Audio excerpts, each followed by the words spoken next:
Time to hire in your company? W-2 or gig employee? We're going to debate that for you today.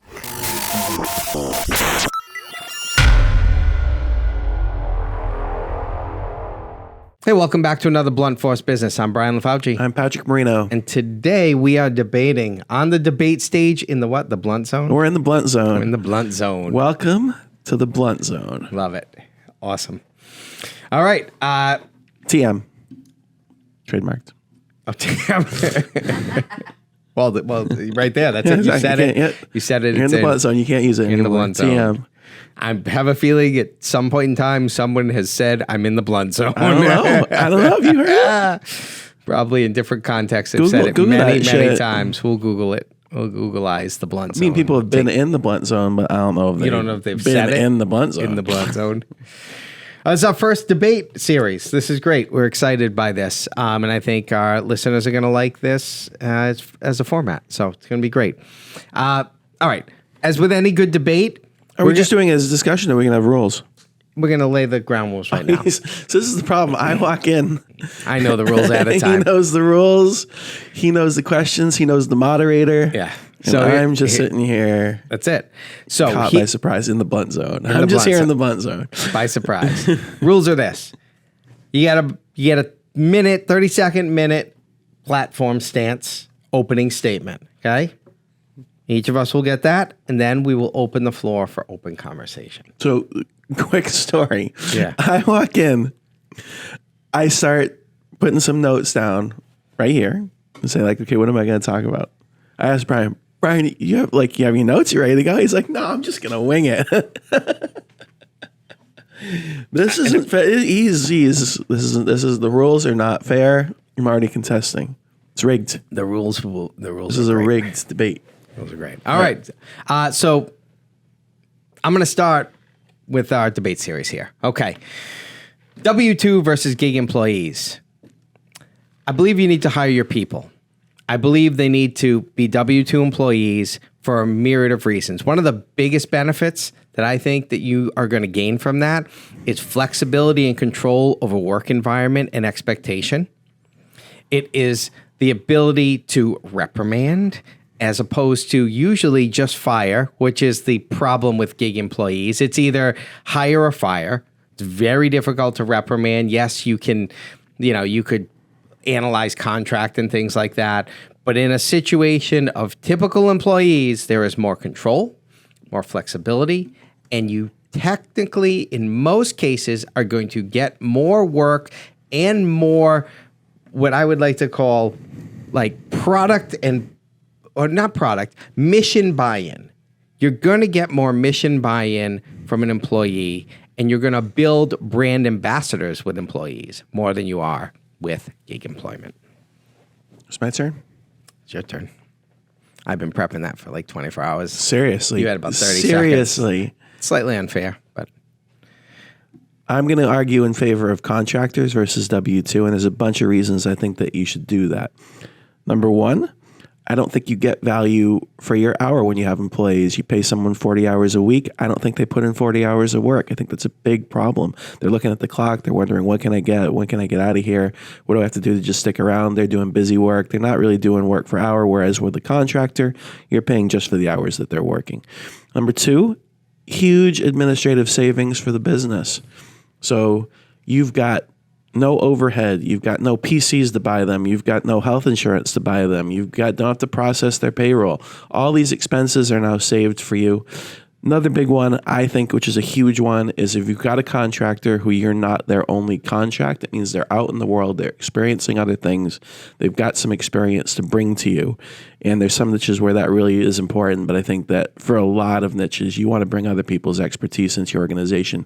You don't want them clamped down too heavy in what you're doing because they're going to be closed off from the rest of the world. I think those are three good ones, but I'm sure we can get into more.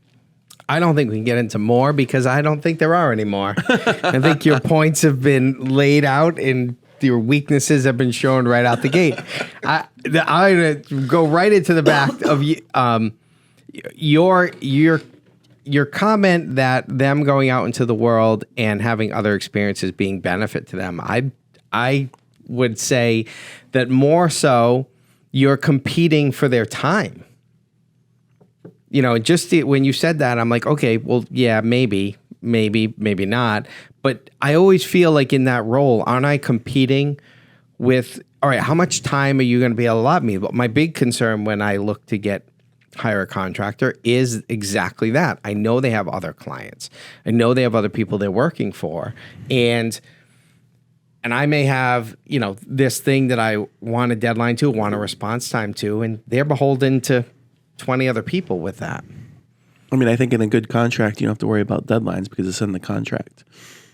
But you're still necessarily... You're going to have to worry about deadlines with employees too. You are, but there's subjectivity pieces, I think. There's subjectivity pieces that come up that are easier laid out with an employee where you're kind of controlling a little bit more of the work environment. And I think those subjectivity pieces are that when we outline contracts, what does it mean? How can I get in touch with you? How frequently can I get in touch Should be with in you? any contract. It should. It should. So you're doing contracts wrong. Whereas you're doing contracts wrong if that stuff's not in there. And with the employee, like literally, it's just like, all right, I've got you from, approximately 8 to 6 every day. So it's like, oh, you got time now? All right, cool. You know what I mean? It's not like there's no structure in an employee relationship. At least with the contractors, you've got real structure. And I think that the real argument for contractors in terms of their time being split is with a contractor, you are not training. You are getting trained, right? You are getting expertise. You're getting something you're not getting with an employee. You don't have to train a contractor. You're hiring a contractor who has experience, and I wouldn't look at it that they're dividing their time. When they're out working with other clients, they're becoming better at helping you because they're improving their resume. They're improving the things that they know, and they can say, hey, here's something that worked with this person. Let's try it here, or here's why I don't think we should do this because I tried it here. It didn't work. You're getting that expertise without having to train. I think to me, that's the number one benefit for a contractor versus an employee. Well, when people go and they look to hire a contractor, one of the things it usually is coming at it, not always, but usually coming at a time where they have a new need or a need that they saw. All right, I know I want to get this filled. Like I know that as soon as I have this bucket of money, I'm going to put it in this space, right, to fill this need. So in a lot of cases, it's a new need. And what happens when we engage in a new project usually? Well, the project pivots. So my big concern with and looking at how we lay out this contract is as we go forward, if there's a pivot project, okay, great. A pivot in the project. Now we have a change order to the contract. What does a change order to the contract mean? It usually means increased cost to the contract to adjust. Now we're going to do this. I mean, obviously, as you know, I play a lot in the real estate space, and sometimes service space, is different. But in the real estate space, bring a contractor in to do the minute you say, okay, we're doing this instead of that, sign the change order. They're tacking that on. Within the thing about the employee is you brought up the cost savings piece too. It very clearly, if you aren't paying taxes and employee insurance, yes, you can outline a contract that saves you money. In the short term, in the immediate future, it might save you money. There's a lot to be said, I think, about the flexibility of bringing someone on. They're now working for you.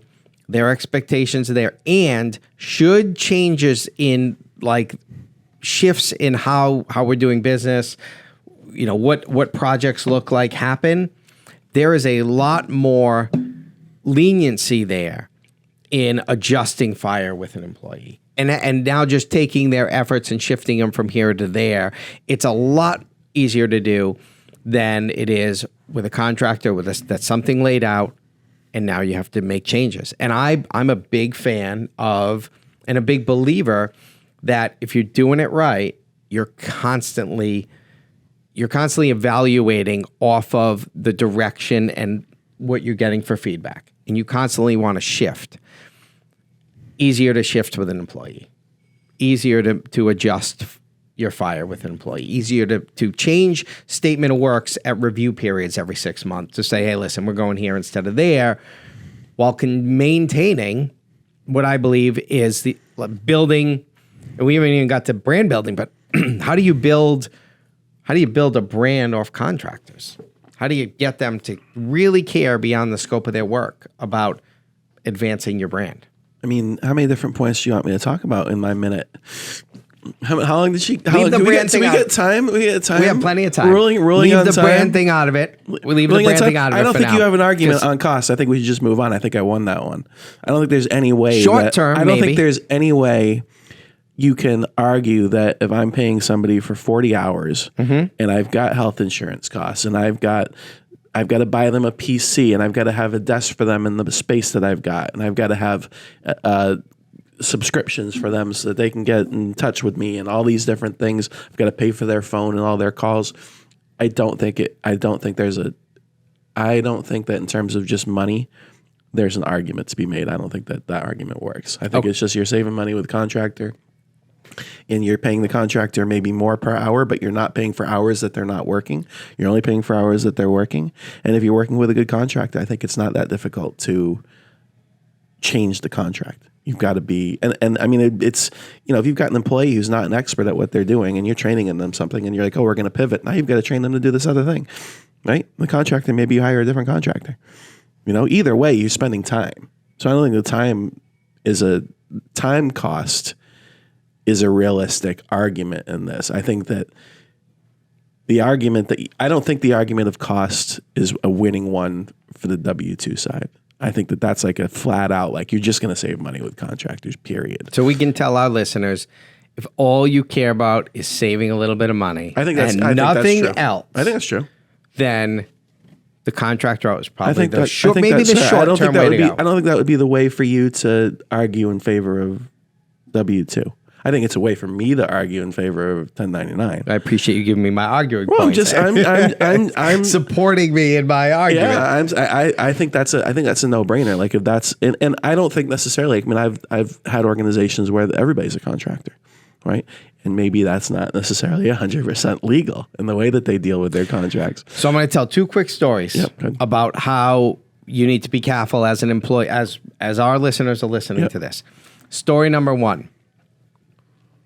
A long time ago in a galaxy far, far away, a young man by the name of Brian LaFauci, don't know if you've heard of him. Old man. Was working for an organization. Low T.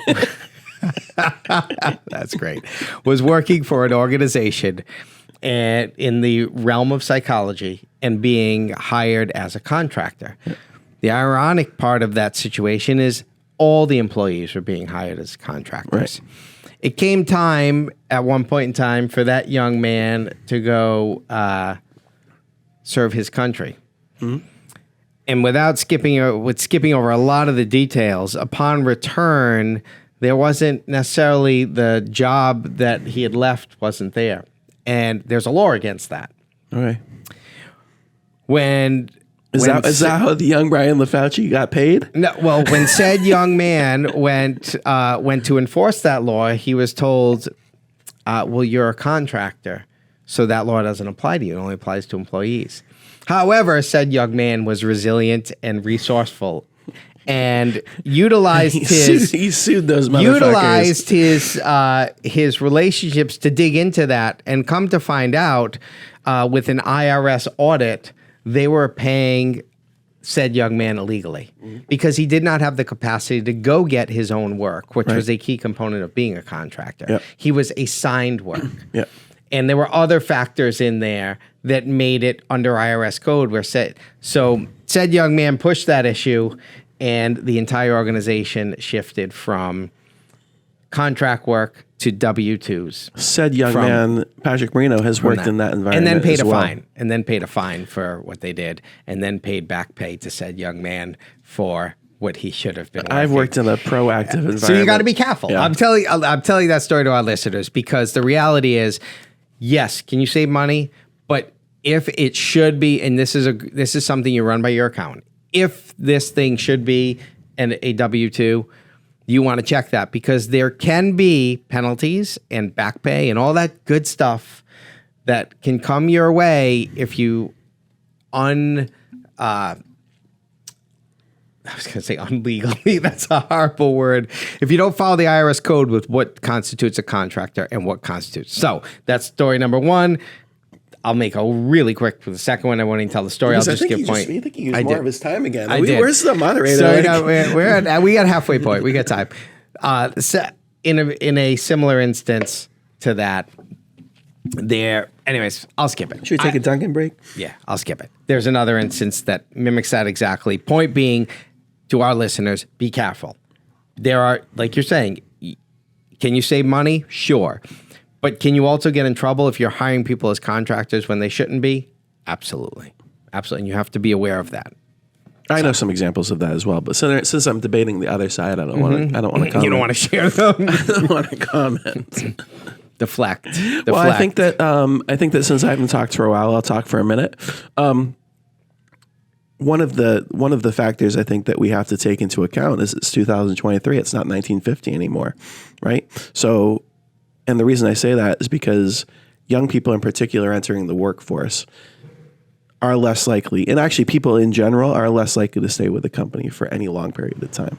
They're more likely to say, okay, instead of asking you for more money, find another job that pays them more money. And in that environment, I think that it's really difficult to retain good people if you're not scaling at the rate you need to scale. Whereas at the contract level, you just adjust the contract or you find a new contractor. You know, you're not invested in these people. You know, we're not worried about the long term. We're much more worried about the short term. You know, I think that that's a big factor. I think that the other factor to that side of the 2023 argument, I think a lot of people prefer to be contractors in 2023. So I think that there's more talent in the contract pool. So not only are you getting expertise, you're getting people who are assassins, right? They've got this freaking amazing knowledge and they want to bring it to your company, right? And if you hire the right contractor, you're going to get that knowledge at a lower rate in the short, maybe you would say short term. But I think that they prefer to be a contractor. They prefer to work their schedule the way that they want to work it. They prefer to have flexibility, which is really difficult. We're seeing that right now with people who you know, especially big employers who are like, oh, go work from home, work for your house. It doesn't work with employees, right? You got to get them back in, right? So it's like with a contract relationship, you never have that conversation, right? It's like, here's the parameters of the contract. We're not going to ask you to come back. You know, this is just the way it is.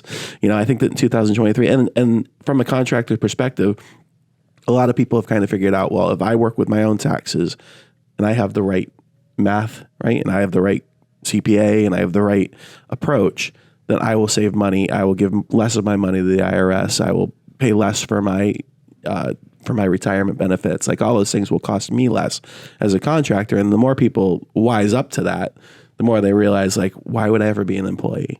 And I think that leads to more talented people in the contract pool. Let me tell you one thing that people want in 2023. Right, good. They want benefits. Okay. They want health benefits. They don't want to spend $2,000 a month for individual health benefits because they're a contractor.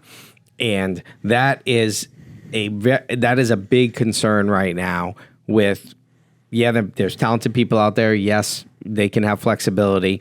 But at the end of the day, you have kids, I have kids, my kids are a little older, my kids have gotten to the stage where they're faced with paying their own health insurance, and it is a bear and it is a game changer in them as far as... What age do they have to do that now? 26. And it really is a game changer for them as far as having to make serious adjustments. And so if we're thinking about recruiting talent, if we go the contractor route, we are going to rule out potentially really good talent that just needs more than that needs benefit. And at the end of the day, that's a large percentage of the pool of employees out there that need that. They just need that benefit. So while I would agree with your point, and I get what you're saying about some of those other benefits, what some of these kids are facing right now, and I'm seeing with the medical burden that they have is a serious burden. And being able to address that as an employee opens the door to very good candidates. I mean, but once they start doing the math, they realize they're paying for it through you anyway. Once they get their first paycheck, they're like, oh, wait, maybe I'm not paying for my own benefits, but a lot of that's coming out of my paycheck. It is. Whereas if I have control over it, then I can pick and choose my insurance. I can say, you know what, like, especially as a younger person, like you're less likely to get sick. And this is probably the wrong way of looking at it, right? But like, Oh, don't give me the insurance route. No insurance route. I'm a big believer. I'm in the USA. I do not advise. I'm in the United States of America. I don't know where you are. I'm in the blunt zone, brother. I'm in the United States of America, where we are free to not have health insurance if we don't want it. Christ. You know Actually, what I mean? Like, I don't know if I'm a younger person, not have health insurance. You aren't in Massachusetts. It's actually against the law, but in Rhode Island, you don't have to have health insurance. Right? In Massachusetts, you have to have health insurance. It's the law. Otherwise, you pay a fine. But I disagree that they should make a law that you have to have it. I disagree with that law, but it is that way in some states. But I do think that if I'm talking to anyone of my kids, I'm telling them you need health insurance. So that's my advice to them in any capacity. And we got about freedom, baby. We got about 5-6 minutes left here. What's our closing? We're not closing yet. We got another point. I want to talk because you're really well prepared for this. And I wasn't. Because I smoked on this one. You're like, I was like, you got your points. It's like, oh no, I'm good. We're just gonna go off the cuff. I'm like, I got it. Yeah. Check. Prepare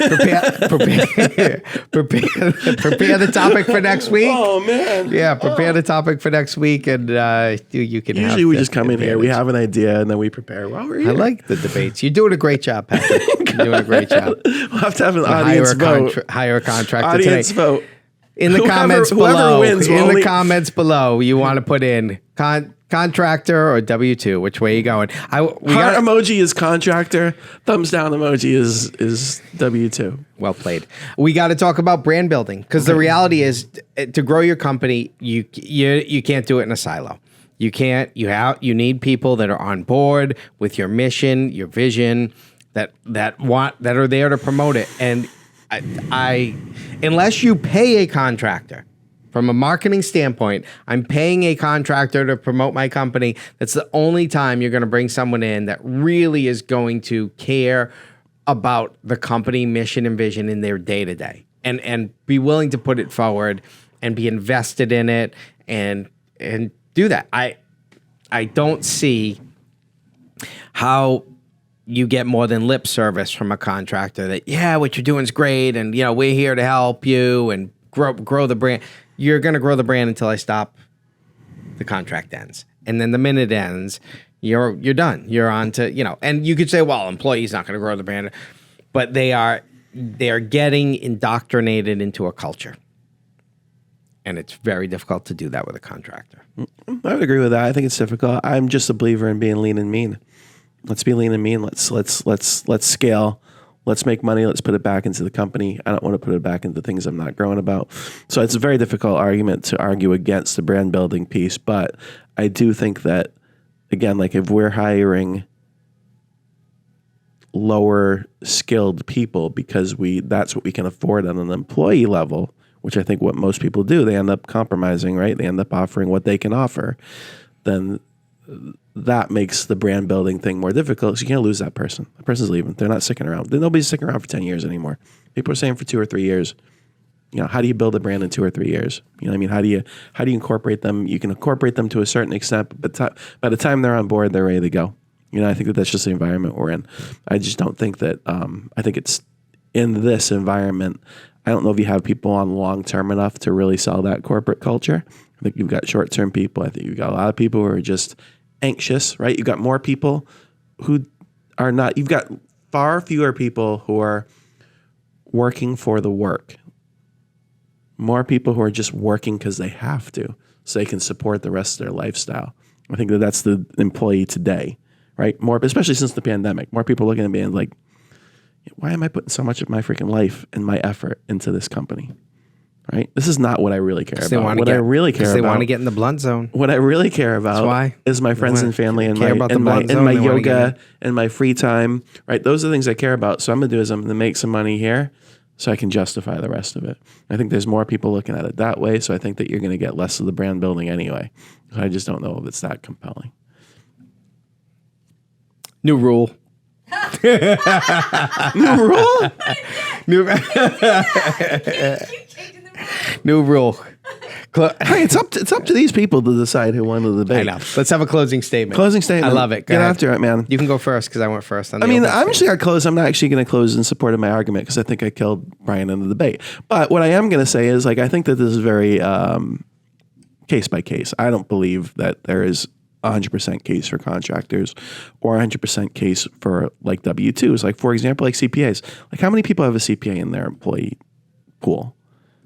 Big companies, yeah, but very few smaller companies have a CPA. You're going to contract that out. I don't believe marketers, you should have marketing people who are employees because at an employee level, you're just getting somebody who doesn't know what they're doing. Getting somebody straight out of school, you're not getting expertise in marketing. I think there's some areas where if you are a regular small business, like most of our people that are watching us, that they're going to have some employees and a lot of the stuff they should be doing with contractors. And I think that that's the right mix. I don't believe that there's a mix where it's like, you know, we're going to hire a $60,000 a year marketer because that person is not going to be long-term enough to justify it. We're not going to hire a CPA right out of their thing, right? We're going to have somebody who has expertise, right? Who's working at $500 an hour, whatever they're working at, 250, whatever they're working at. We're going to have that person come in and look at our books. We're not going to have that person be on our staff, right? I think there's just certain things. I think it's a case by case. And it's also scale, right? If you've got a bigger business, you can have more employees because you're going to need that control, you know, whereas like the smaller, I just think you're leaner and meaner, you grow faster, you break things, right? And I think that a lot of the arguments for having that full-time staff go by the wayside because you want to grow and you want to be able to pivot quickly and you can't have people holding you back. You can't have hiring holding you back. You just want to be like, we're going to move on. We're going to find this contract, we're going to move on because we don't really necessarily, we have a direction. We're not 100% committed to it yet because we're small, we're lean, we're mean, and we don't want overhead. We just want to go. You know, that's my real belief, and I think I went over, but I'll leave it to you. Went way over. Yeah. Your first hire should be a W-2. It should be someone that is coming on board at the early stage of a company and helping you grow it and caring about it and being invested from the get-go. And there's ways to keep them. Maybe you don't keep all employees for 10 years, but your early hires, if done right and taken care of, will be there because they're on the journey with you and they become ingrained in the culture you're building. I believe that there is many cases where bringing someone on board for the flexibility is better than contracting out over and over again. Now, granted, you might the examples you used of, you know, the marketing and the accountant, I'm going to agree with you 100% there. Yeah, you're not going to onboard a marketing guy or an accountant right out the gate. But I'm talking your first employee that you need to take on daily workload and tasks and all things like that. You got to start with you got to start with a team. You need a sounding board. You need someone that's there on a daily basis, and that comes in an employee, and it doesn't come in a contractor.